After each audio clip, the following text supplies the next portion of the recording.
तो इस कहानी के शुरू में हम एक रॉक बैंड से मिलते हैं। ये लोकल बैंड था जो छोटे छोटे बार्स में काम करके अपना गुजारा करते थे, लेकिन इस काम से उनके हालात कुछ ज्यादा अच्छे नहीं चल रहे थे। दिखाया जाता है कि जब वो एक कॉन्सर्ट के लिए जा रहे थे तो उनकी गाड़ी में पेट्रोल भी खत्म हो गया, जिससे वो किसी और की गाड़ी से चुरा कर अपनी मंजिल तक पहुंचते हैं। तो उन्हें एक बुरी बात ये मालूम होती है कि उनका कॉन्सर्ट कैंसिल हो गया। ये जानकर वो लोग बहुत ही उदास हो गए। तब यहाँ के मैनेजर ने उन्हें बताया कि मैं तुम्हें एक और बात के बारे में बताता हूँ, वहाँ तुम्हें अच्छे खासे पैसे मिल जाएंगे। और उधर का मैनेजर भी मेरा भाई डैनियल है। ये सुनकर दोनों को ही उम्मीद जागती है। जाते हुए वो लड़का इन्हें वार्निंग देता है, हाँ पर वहाँ ख्याल से रहना, वहाँ सारे नाजिस रहते हैं, ये नहीं जर्मन सोल्जर जो आज भी हिटलर के असूलों पर चलते हैं। फिर अब ये लोग उस बार में पहुंच जाते हैं और वहाँ डैनियल से मिलते हैं। डैनियल इन्हें किसी और आदमी के साथ ये ग्रीन रूम तक लेकर जाता है, जहाँ से आगे जाकर इन्हें कॉन्सर्ट परफॉर्म करना था। अब क्योंकि ये यंगस्टर्स थे, जिस चीज से इन्हें मना किया गया था वो तो इन्होंने जरूर ही करना था। पर जानबूझकर अपने बाकी साथियों के साथ यहाँ नाजिस के खिलाफ गाना गाता है, जिसकी वजह से यहाँ की सारी ऑडियंस उनके ऊपर गुस्सा हो जाती है। लेकिन फिर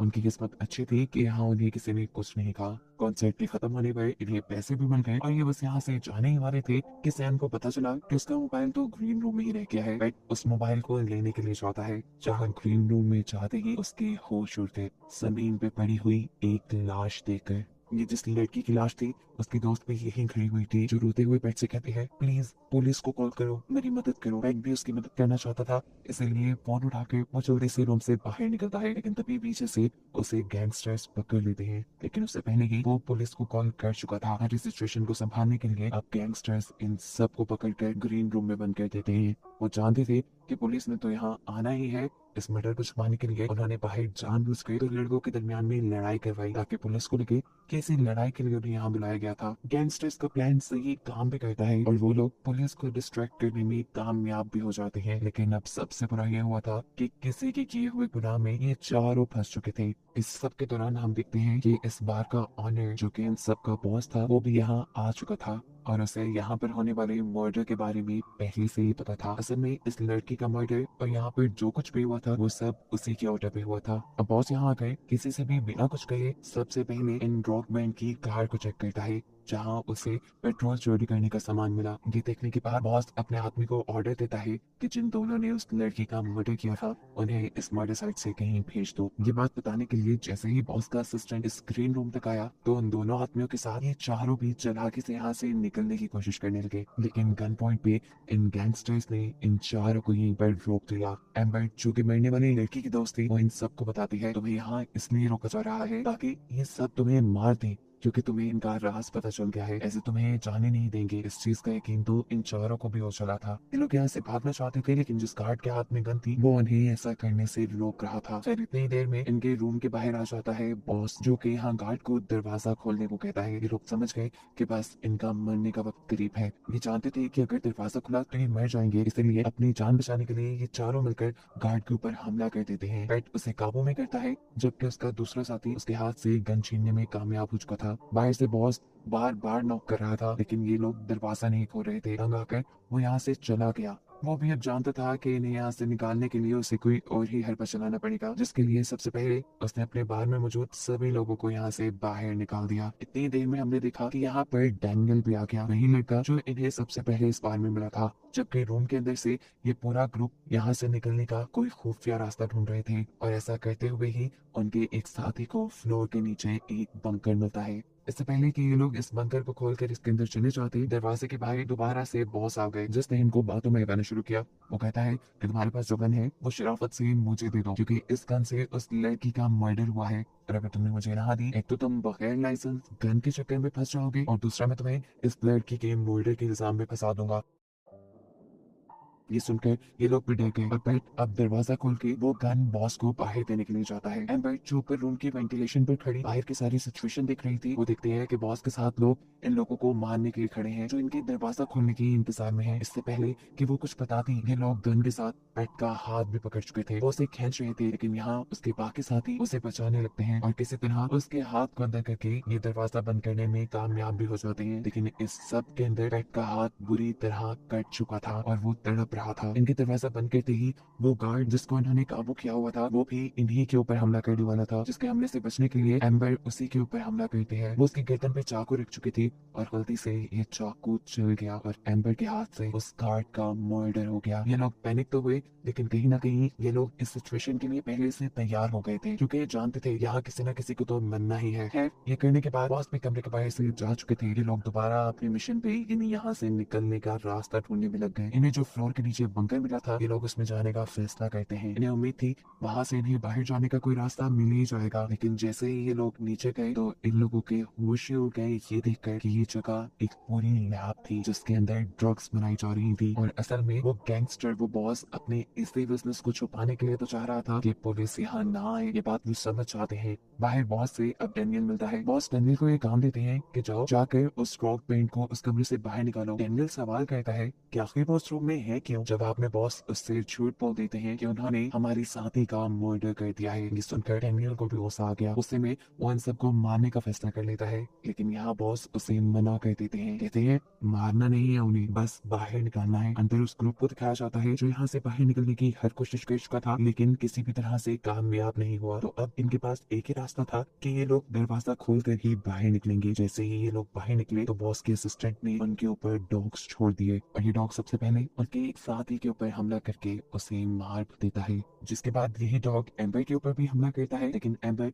इस डॉग से अपना पीछे छुड़वा लेती है और बाकी सभी साथियों के साथ वापस ग्रीन रूम में आ जाती है। रूम के अंदर आने पे इन्होंने देखा कि इनका एक साथी बाहर ही था। उसने चलाकी दिखाई थी और यहाँ से भागने की कोशिश की थी, लेकिन बाहर जाने पर भी वो बॉस के लोगों के हाथों मारा गया, जिसकी मौत का पता उसके ग्रुप को भी चल जाता है और उसकी मौत के बाद इन सब की हिम्मत टूट जाती है। अब बाकी साथी जो दोबारा रूम के अंदर चले गए थे और उन्होंने रूम लॉक कर लिया था, बॉस डेनियल से कहते हैं जाओ जाकर उन्हें रूम से निकालो। डेनियल बड़ी ही आसानी से रूम का दरवाजा तोड़ते हुए रूम के अंदर चला जाता है। इससे पहले कि वो उन सबको मार देता या कोई भी नुकसान पहुंचाता, उन्हीं की साथी जिसका नाम एम्बर है उसे रोक देती है और बताती है नहीं मारो इन्हें, ये बेकसूर है, तुम्हारी साथी को और किसी भी नहीं, बॉस नहीं मरवाया है। ये सुनकर वो बुरी तरह शॉक हो गया। वो अपने साथी की मर्डर की कहानी डिटेल से सुनना चाहता था, इसलिए उसने दूसरे लड़के को यहाँ से बाहर भेज दिया। एम्बर बताती है क्योंकि तुम और एमिली यहाँ से भागने का प्लान कर रहे थे। इसी की खबर बस बॉस को हो गई। बॉस को एमिली के भागने के प्लान के बारे में पता चल गया, लेकिन ये नहीं पता चला कि वो तुम्हारे साथ भाग रही है। और जैसा तुम जानते हो कि उनके ग्रुप का एक रूल है कि कोई उनके ग्रुप को छोड़कर नहीं जा सकता, तो बस फिर उन्होंने एमिली को मरवा दिया।